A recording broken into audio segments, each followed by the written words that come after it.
শীতকাল আসলেই সাহাবীরা বলতেন আহলান সাহলান, আহলান সাহলান, শীতকাল তুমি এসেছো আলহামদুলিল্লাহ। এখন রাত্রেবেলা হে কোরআনওয়ালারা তোমরা উঠে যাও এবং কোরআন তেলাওয়াত করতে থাকো, এবং দিনের বেলা তোমরা সওম পালন করতে থাকো আলহামদুলিল্লাহ। তো শীতের রাতটা কাজে লাগাতে পারি না আমরা? রাতের একটা অংশ ঘুমিয়ে যাবেন, শেষ অংশে উঠে তাহাজ্জুদ পড়বেন এবং কোরআন তেলাওয়াত করবেন এবং আল্লাহর কাছে হাত তুলে দোয়া করবেন। ইনশাআল্লাহ শেষ অংশে, রাতের শেষ অংশে আপনি যে দোয়াই করবেন, আপনার রিজিক যদি হালাল হয় ইনশাআল্লাহ কবুল হয়ে যাবে। শীতকাল আসলেই সাহাবীরা বলতেন আহলান সাহলান, আহলান সাহলান, শীতকাল তুমি এসেছো আলহামদুলিল্লাহ। এখন রাত্রেবেলা হে কোরআনওয়ালারা তোমরা উঠে যাও এবং কোরআন তেলাওয়াত করতে থাকো, এবং দিনের বেলা তোমরা সওম পালন করতে থাকো আলহামদুলিল্লাহ। তো শীতের রাতটা কাজে লাগাতে পারি না আমরা?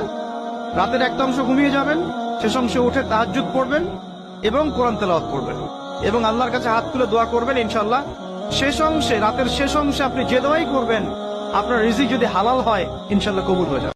শীতকাল আসলেই সাহাবীরা বলতেন